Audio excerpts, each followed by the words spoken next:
democratas tinham maioria no Senado. Então vocês podem ver que a minha atuação em favor da restauração da liberdade de expressão no Brasil, ela foi muito forte na Câmara, e eu dei muito pouca atenção no Senado até os últimos meses. Por quê? Porque as comissões, a gente vai falar sobre isso, são definidas por quem tem a maioria. Então, no Senado, a gente não conseguia nada em nenhuma comissão, porque os democratas mandavam nas comissões, aqui são comitês, né, do Senado. E na Câmara, os republicanos tinham a maioria. Então, quando os democratas barraram aquela primeira audiência, como a gente tinha a maioria, a gente impôs e a audiência aconteceu. Agora, a gente passou a ter a maioria no Senado. O Senado é muito poderoso do ponto de vista de relações internacionais e a gente tem bons senadores do nosso lado, inclusive um senador apaixonado pelo povo brasileiro, porque tem 600 mil constituintes do Brasil no estado dele, que é o senador Rick Scott, da Flórida, que acabou de ser reeleito com ampla margem. E tinha gente que colocava o Rick Scott como em risco, mas foi um sacode. Então, o Senado, a gente teve a eleição do nosso maior aliado e nós teremos maioria nas comissões. Então a gente passa a ter a casa mais poderosa, né, do parlamento americano em nosso favor pela primeira vez. Mas e na Câmara, né, na Casa dos Representantes? A gente ainda não tem uma definição. Eu vou até abrir aqui para ver se a gente passou a ter alguma definição. Vou ver se eu abro aqui para ver se a gente passou a ter alguma definição. Esse é porque muita gente assiste o Paulo Figueiredo Show depois também. Vai ter mais informações do que eu quero, mas para o House, vamos ver, os republicanos estão com 209, segundo a CNN. Deixa eu ver o que diz o Decision Desk. Deixa eu ver aqui, Results, House, vamos ver aqui. O que o Decision Desk está falando para o House? O Decision Desk está dando 213 para os republicanos, ou seja, faltam 5 cadeiras para os republicanos conseguirem a maioria, e segundo, a gente vai falar aqui mais à frente sobre isso, mas então o Decision Desk mantém 213 para os republicanos contra 199 democratas. Então, volto a dizer, para que um partido tenha maioria, precisa de 218, faltam 5 para os republicanos e os democratas precisam ter 19. Né? E esse Decision Desk que eu estou falando aqui é um site que faz análises estatísticas das eleições americanas, acertou todos os estados que projetou, acertou o Trump, etc, etc. E eles estão projetando uma maioria de 222 ou 221 assentos para os republicanos. Esse número está oscilando. Né? Então, com isso, o partido do Trump teria uma maioria ínfima na Câmara, menor do que a atual. A gente está falando aí de 8 votos. Isso é uma maioria bem apertada. Ontem a gente comentou no pós-eleições, que é perigoso, porque do ponto de vista, para você aprovar projetos de lei sem o voto democrata, o Partido Republicano não vai poder ter muita dissidência. Né? Por outro lado, a gente falou isso também, quer dizer que caso a maioria se confirme, os republicanos vão ter o controle de todos os comitês da Câmara dos Representantes, da Casa dos Representantes, o que é bom para o andamento principalmente das nossas pautas do Brasil. E eu tenho que ressaltar que absolutamente todos os deputados que nos ajudaram na pauta contra a ditadura do STF foram magnificamente reeleitos. Chris Smith foi reeleito com a maior votação histórica, Maria Salazar foi reeleita com a maior votação dela da história, o Jim Jordan foi reeleito com ampla margem, Darrell Issa foi reeleito, e vários outros. Tá? No Senado, o nosso amigo senador Rick Scott, como eu falei agora há pouco, foi reeleito com uma vantagem absurda na Flórida. Então, segurem os cintos, porque a pressão no Congresso vai continuar. E um ponto interessante sobre isso é que a tendência, como nós vimos aqui, é que o Trump assuma o mandato no ano que vem, tendo a maioria nas duas casas. Né? Então, se a gente voltar para 2020, quando o Trump foi derrotado pelo Biden, nós conseguimos fazer uma análise impressionante, algo que parece mais uma intervenção divina, né, do que qualquer outra coisa. E isso é legal, porque eu acho assim, que se você era ateu, depois de você ver o que aconteceu com o Donald Trump, eu não sei como é que se explica esse troço, né? A história agora, em retrospecto, a história do tiro na orelha, a outra tentativa de assassinato que foi interrompida, toda a intervenção de Deus mesmo. E eu digo que até o fato do Trump não ter sido eleito em 2020, ter tido aquela eleição roubada dele, eu sei que foi horrível num certo sentido, mas se ele tivesse ganho as eleições em 2020, ele não poderia ser presidente agora em 2024. Então seria melhor para os democratas se o Trump tivesse sido eleito em 2020. Porque se ele tivesse vencido as eleições de 2020, ele ia ter que enfrentar um Senado e uma Câmara dos Representantes democrata. o que ia inviabilizar praticamente todas as pautas do Trump.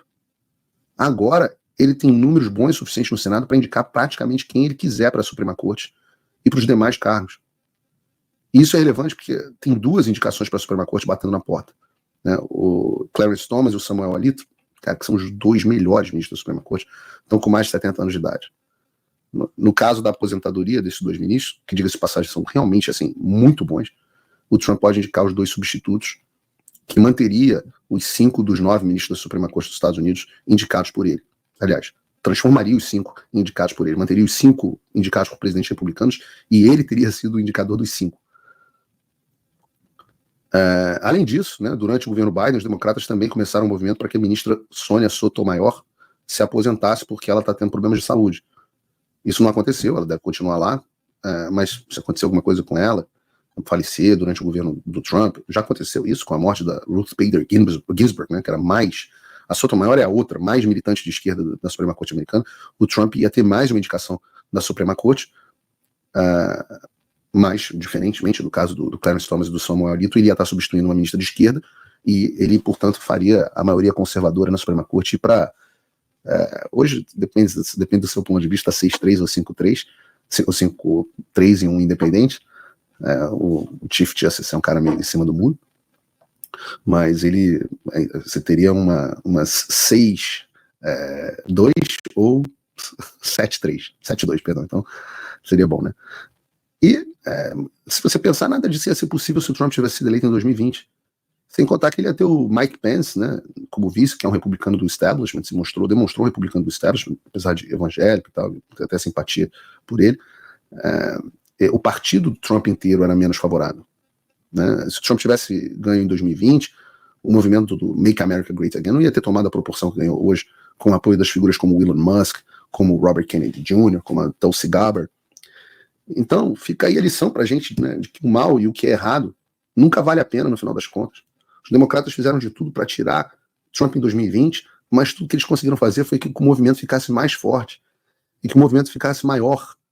O movimento que o Trump representa ficasse maior. E eu acho que isso é uma lição também para o Brasil. Porque eu acho que o movimento patriota brasileiro está crescendo, está se tornando maior. Depois do Faz o L, né? O movimento está se tornando maior depois da perseguição dos patriotas. Eu sempre falei isso. Vocês acham que vocês vão matar um movimento patriota assim? Olha a esperança, né? Depois que o Xandão fez aquela condução tirânica e deu o poder ao Lula e prendeu 2.000 pessoas, abriu inquérito, censurou as redes sociais. O que adiantou? Bolsonaro, vocês respondam no chat aqui. Vocês acham algum de vocês desistiu? Ou vocês vão votar no Bolsonaro? Tinha um meme, né, que era bacana, que estava rolando na internet, a pessoa votando no Trump em 2016, a pessoa com uma bandeirinha. Aí votando no Trump em 2020, a pessoa... Aí botando no Trump em 2024, aí botava aquela cara do William Wallace, né, no Coração Valente, ou do Patriota também, do Mel Gibson. Muito mais empenho. Muito mais empenho. Então, os caras falharam miseravelmente. E por que eles estão desesperados, né? Olha o que o Trump pretende fazer no seu primeiro dia de mandato. Bota o vídeo aí pra gente, Bruno. The left-wing gender insanity being pushed on our children is an act of child abuse. Very simple. Here's my plan to stop the chemical, physical, and emotional mutilation of our youth. On day one, I will revoke Joe Biden's cruel policies on so-called gender-affirming care. Ridiculous. I will sign a new executive order instructing every federal agency to cease all programs that promote the concept of sex and gender transition at any age. I will then ask Congress to permanently stop federal taxpayer dollars from being used to promote or pay for these procedures and pass a law prohibiting child sexual mutilation in all 50 states. It'll go very quickly. Furthermore, I will support the creation of a private right of action for victims to sue doctors who have unforgivably performed these procedures on minor children. The Department of Justice will investigate Big Pharma and the big hospital networks to determine whether they have deliberately covered up horrific long-term side effects of sex transitions in order to get rich at the expense of vulnerable patients, in this case, very vulnerable. I will ask Congress to pass a bill establishing that the only genders recognized by the United States government are male and female, and they are assigned at birth. Under my leadership, this madness will end. Thank you very much. Glória a Deus. Toda glória a Deus. Trump está prometendo que logo no primeiro dia vai revogar todas as políticas do governo Biden de afirmação de gênero, vai assinar uma ordem executiva, como se fosse um decreto, que vai fazer com que todas as agências do governo federal interrompam os programas que promovam conceito de transição de sexo e gênero em qualquer idade. Vai pedir ao Congresso para impedir o financiamento público para esse tipo de procedimento. E também que o Congresso passe uma lei proibindo a mutilação sexual infantil em todos os estados. Também diz que vai apoiar a criação de uma fundação que vai ajudar as vítimas dessa mutilação infantil, essa desgraça menguelista que a gente vive aqui, e vai ajudar a processar os médicos que fizeram procedimentos em menores de idade. Isso cria uma puta insegurança jurídica para esses monstros de scrubs, de jaleco. Também diz que vai botar o Departamento de Justiça para investigar as grandes empresas farmacêuticas e os hospitais para descobrir se eles encobriram ou não os efeitos de longo prazo das transições de sexo, para obterem lucro, bem como vai pedir ao Congresso que aprove uma lei dizendo que os únicos gêneros reconhecidos pelo governo dos Estados Unidos são homem e mulher. Ele vai acabar com o que ele disse sobre a minha liderança, essa loucura vai acabar. E é efetivamente uma loucura. Pessoas nessa situação estão loucas, elas precisam de ajuda. O que é a loucura? A loucura é a desconexão entre a realidade e a sua percepção. Essa é a definição de loucura. Então, se eu começo a me enxergar como Napoleão Bonaparte, eu não sou Napoleão Bonaparte e eu sou louco. Se eu começo a achar que eu sou um porquinho da Índia, eu acho que eu não sou um porquinho da Índia, então eu estou louco. Da mesma forma, se eu sou um homem e acho que sou uma mulher, eu estou louco. O que não significa, nesse ponto eu sou muito mais liberal do que a maioria, isso não tem nada a ver nem com o fenômeno dos travestis ou coisa do tipo, desde que eles entendam que não são mulheres. São pessoas que sexualmente se excitam dessa forma. Ok? Não é cada um com o seu cup of tea, né? Agora, você se identificar como algo que você não é, você promover isso para criança e gerar mutilações definitivas, é muita maldade. É demoníaco, é diabólico. No próximo curso que eu vou lançar, eu vou mostrar como várias tradições pagãs que são combatidas na Bíblia. Eu fiz uma palestra sobre isso em Framingham, 2 anos atrás, como várias dessas figuras dos sacerdotes dessas religiões adotavam justamente essa figura de transição e passavam pela castração para a pessoa ficar um gênero fluido. Estou falando de 3.000 anos atrás, Velho Testamento da Bíblia. Mas, então, em 2020, tudo isso que o Trump está prometendo não ia ser possível. Então é ação divina. Isso é Deus mandando alguém para salvar os inocentes. Eu creio nisso. Se você crê nisso, diga no chat, eu creio. Eu creio na intervenção de Deus no mundo. E ele faz isso, ele faz isso mesmo com a vontade dos maus. A gente está no estudo bíblico racional finalizando, né? Faltam 3 episódios no domingo. E a gente está contando a história de José. E a história de José é sobre como o mal, como Deus usa o mal para fazer o bem. E o mal, inclusive, para transformar o mal em bom. Essa é a moral do que a gente está vivendo, né? A gente vê as histórias dos irmãos de José, a redenção, né, de Judá, por exemplo. Não percam, o estudo bíblico racional está falando exatamente sobre isso. A gente está no final da história de José, terminando o Gênesis, todos os domingos, às 10 horas da noite. E Deus usa o faraó, Deus usa quem tiver que usar. Aqui usou a maldade do Partido Democrata, do Joe Biden, da Kamala Harris, do George Soros, os cagões do Partido Republicano, que não apoiaram o Trump e permitiram aquele abuso, aquele absurdo em 2020. Deus age. Amém a todos que estão dizendo eu creio aqui no chat. Amém, amém, Everton. Amém, Isabel, Leonardo, Ana Aparecida, André, Lourdinha, Silvia. Amém, amém para vocês. Eu também creio. Eu também creio. E peço a Deus que ele me use também. E peço a Deus que toque no coração dessas pessoas todas. que toque o coração dessas pessoas, eu acredito em redenção. Isso vale até para a grande mídia, para a velha mídia. Dica para o futuro, João. Nunca mais usar o termo grande mídia, porque nós somos maiores que eles hoje. Substituir no teleprompter por velha mídia.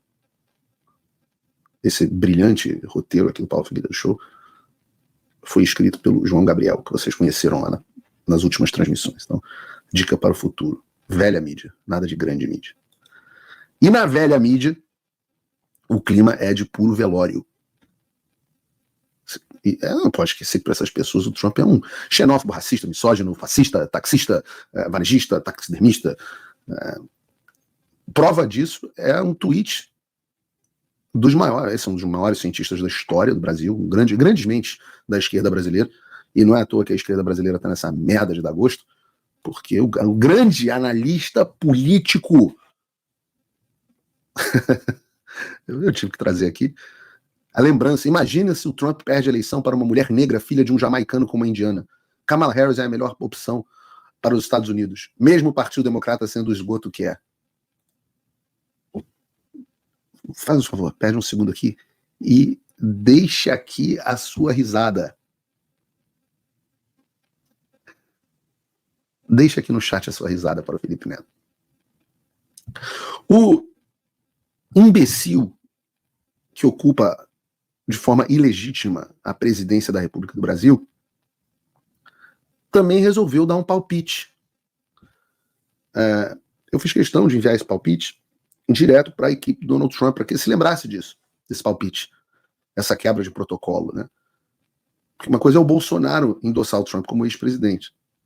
Outra coisa é o presidente do Brasil endossar a Kamala Harris. E tá aqui Lula. Espero que a Kamala Harris vença. Seria melhor e mais seguro para a democracia. Uma vitória do Trump seria como o nazismo com um cara diferente. Deixe também aqui a sua risada. Pensem como está sendo a semana do Lula e do Felipe Neto. Mas os desejos do menino Foca e do presidente cachaceiro, obviamente, não viraram realidade. Então a gente tem que trazer as análises de um outro gigante das análises políticas, que é o Josias de Souza. E o que o Josias de Souza escreveu sobre a vitória do Trump? Estados Unidos optaram pelo inferno e forçam o mundo a conviver com o diabo. E eu aqui pensando, né, o que mais se assemelharia ao diabo era a candidata que defendia assassinato de criança, mutilação infantil, censura, entre outras pautas, né? Você imagina. Eu não imaginava que o diabo ia justamente dizer que o primeiro ato do governo dele vai ser proteger as crianças de se mutilarem. Eu não imaginava isso. Eu não imaginava. Mas eu não estava errado, eu estava errado, né? O Josias o diabo é o candidato que é contra o aborto, que é contra a mutilação, que é contra o domínio das elites sobre as pessoas comuns. Se, por um lado, nós tivemos a mídia lacradora e os demais esquerdistas completamente bolados, né, para usar o termo do Rio, com a eleição do Trump, por outro, nós também tivemos a reação dos líderes de direita. O presidente Bolsonaro disse que a vitória do Trump foi um passo importantíssimo para a sua volta. Entrevista na Folha. Caso tudo que acontece lá acontece aqui, a frase, aspas, dele, né? E realmente, é verdade. Em 2016, os Estados Unidos elegeram Trump, depois de anos de governo de estratégia das tesouras. Em 2018, o Brasil elegeu o Bolsonaro, depois de anos de governo de estratégia das tesouras, da esquerda. Em 2020, Trump perdeu as eleições de uma maneira muito esquisita, roubaram a eleição do Trump, já pode dizer isso, digamos assim. Em 2022, também arrancaram as eleições do Bolsonaro de forma ilegítima. E eu digo isso sem nenhum medo. Em 2024, agora depois a gente teve 6 de janeiro, 8 de janeiro, as pessoas se revoltando, censura nos Estados Unidos, censura no Brasil patrocinada pela censura dos Estados Unidos. E em 2024, Trump com um retorno triunfal contra todas as expectativas, previsões da mídia e do establishment. E eu volto a falar, Será que em 2026, será que o Bolsonaro vai fazer o mesmo? A resposta para isso tem a ver com qual será a estratégia do Bolsonaro. A estratégia do Trump foi uma estratégia de enfrentamento do establishment. Enfrentou. Abriram 6 processos contra ele, num deles ele foi condenado, em outros aplicaram uma multa multimilionária para tentar quebrar ele. Tentaram matar ele.